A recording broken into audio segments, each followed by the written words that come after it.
never mind the tourist hotspots or the pizza and the pasta.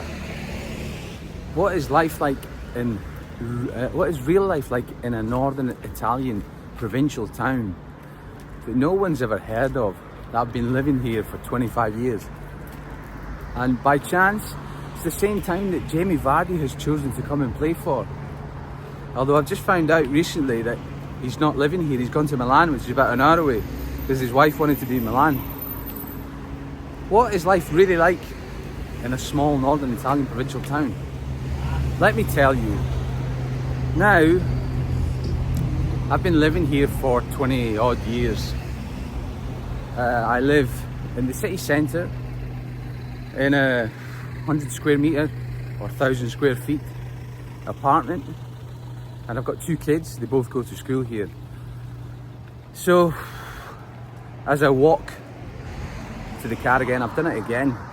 In the last video I told you that I leave my car in the evening because I have a little bit too much wine. I leave my car at the rowing club I'm a member of, or the swimming club, and I go and get it in the morning. So generally on a typical day, we get up around 7 in the morning. The kids go to bed late here. I think the further south you go in Europe, the less people sleep. Kids go to bed around 10 or 11. I mean, even my kids are older now, they're 16 and 12, but even when they were young, when they were like 5 and 7, they still went to bed around 10 or 11 o'clock, which is really unheard of, in the UK at least. So we get up at 7, and obviously we have breakfast like any normal family does. We have breakfast in the house. A lot of people here have breakfast at a bar, they have a coffee, but we have breakfast in the house, and breakfast tends to be sweet, not savoury. In Italy, breakfast is always sweet. So because I've been living here for years, when I was in the UK, obviously I used to have like Kellogg's, and it was a savoury breakfast or toast. But because I've been living here for years and I adapt to what my wife and kids eat, we have a sweet breakfast, so normally a cake. Coffee is very important as well. I personally don't drink coffee, so tea is a big thing for me. I mentioned in the previous video as well my love for tea. So I have a cup of tea, kids have a cup of coffee, your eldest has coffee, and my wife has a cup of coffee, and we have a cake. And it's very hectic as well. I think generally life, the pace of life is more hectic here than it is back in the UK. You know, everyone seems to be buzzing around doing stuff, but they're not really doing anything. There's always a roaring engine wherever you are next to it. So the kids go to school. School here is on a Saturday as well. I made a video about that, which I'll link below, the differences between school and here in the UK. So the kids go to school. Yeah, I'll touch a little bit on the schooling system here. I think if you look at the pyramid of knowledge, my opinion is here the schooling system is very based around the bottom, so data and information driven. There's a lot of memory, repetitive stuff that kids have to learn. Which, don't get me wrong, it bodes you well for the future, but doesn't allow you to get higher up in the pyramid where you have knowledge and wisdom. I think the schooling in the UK is more focused on the higher end of the pyramid. Sometimes leaving out lack of information, lack of data. Because there's a lot of people in the UK who grow up and they don't know anything. But yeah, they do things in their life. So I think it's more, the schooling system here is more driven around the bottom end of the knowledge of the pyramid knowledge. So I have the luxury of having an office in my house. I work in a place which is about half an hour away from where I live here.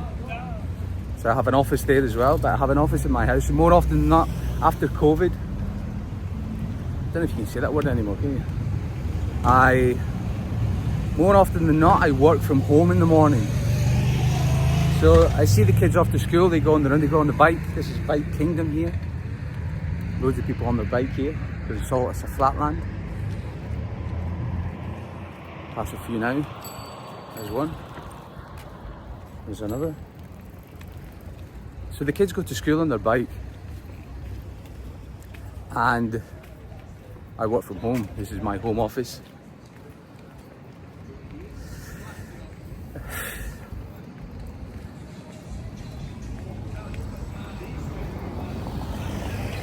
And then that's it, that's work until lunchtime. The spider on my finger there. Lunchtime is very sacred here. Again, I've mentioned that before in the video. It's not a quick sandwich at your desk. Our kids come home for lunch. Well, one of them does. But more often than not, kids will come home for lunch. So lunch is generally between 1 and 2 p.m. or midday and 2 p.m. or 1 and 3.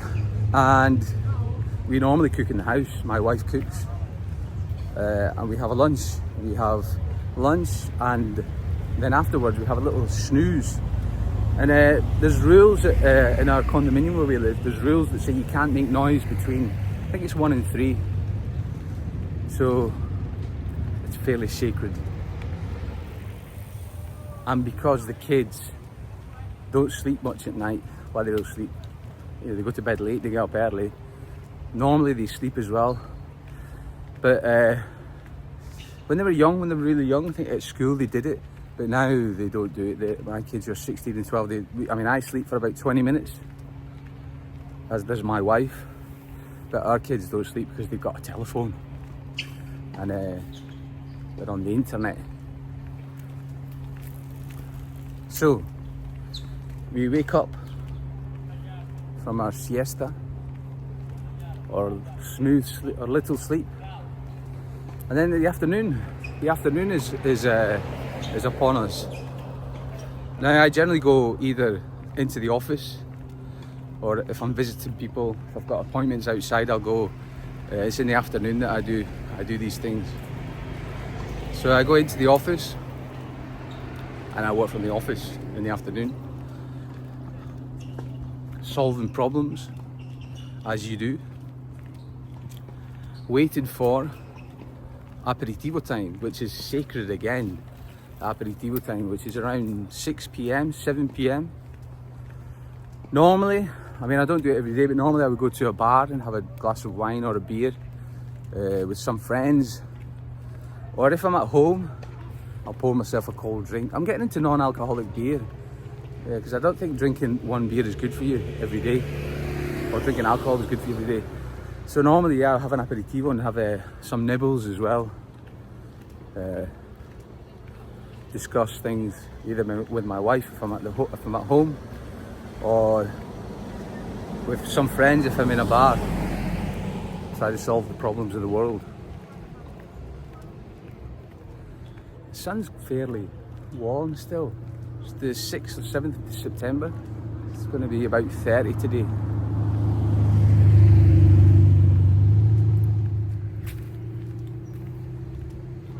So after the aperitivo, guess what we have?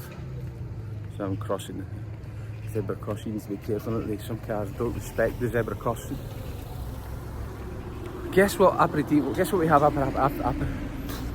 after aperitivo? Supper, dinner.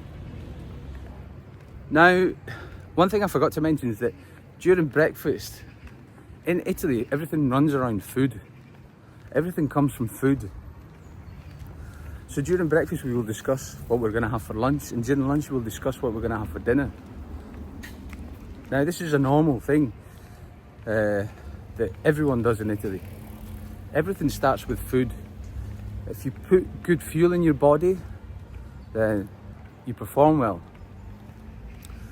So yeah, we discuss, like I said, openly during breakfast what we're going to have for lunch, and at lunchtime we discuss what we're going to have for supper. It's an important ritual. Yeah, my kids eat everything. Obviously people know what the Italian diet is like. It's not just pasta and pizza though. I've made a video about it as well. I made a video about why people live into their hundreds in Sardinia. And a lot of it has to do with diet. A lot of vegetables, olive oil, red wine. The fact that people here normally will drink, like my father-in-law, he'll drink wine at every meal. A couple of glasses of wine at every meal. There's no binge culture. The word binge, and it doesn't even have a translation in Italian. You know, binge culture of people in the UK where they have nothing to drink, and then on Friday night they'll just, have loads to drink. That culture doesn't exist here. Let's say I normally have a couple of glasses of wine at the aperitivo, and that's it.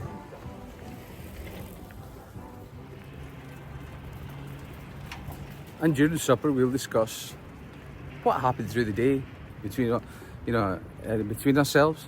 There's no phones at supper. We can't have any phones out.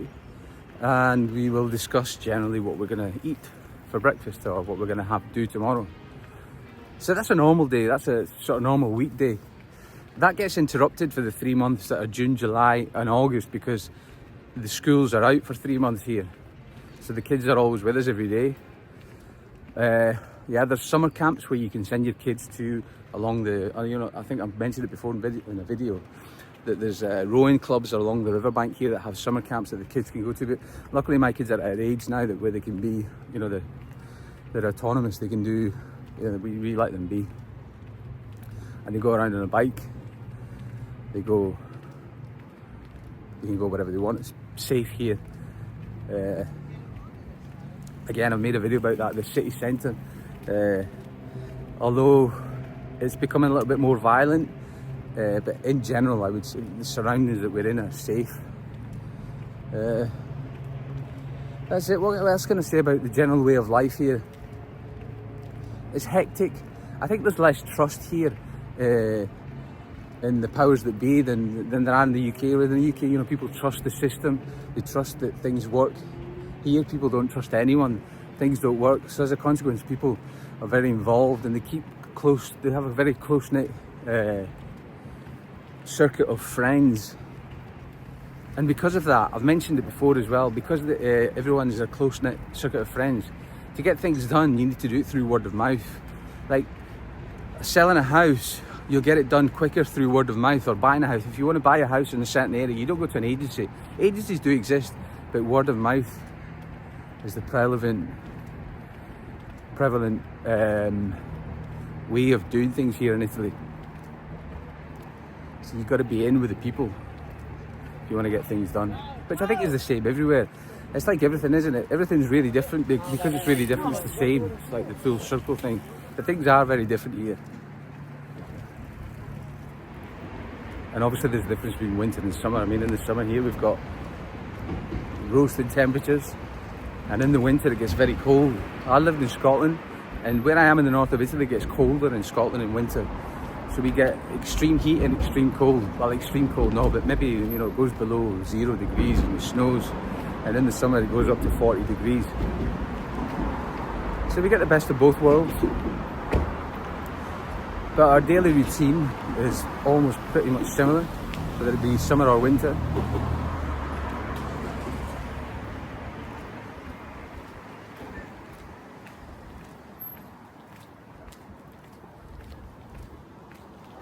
Anyway, YouTube might think she might like this video here, folks.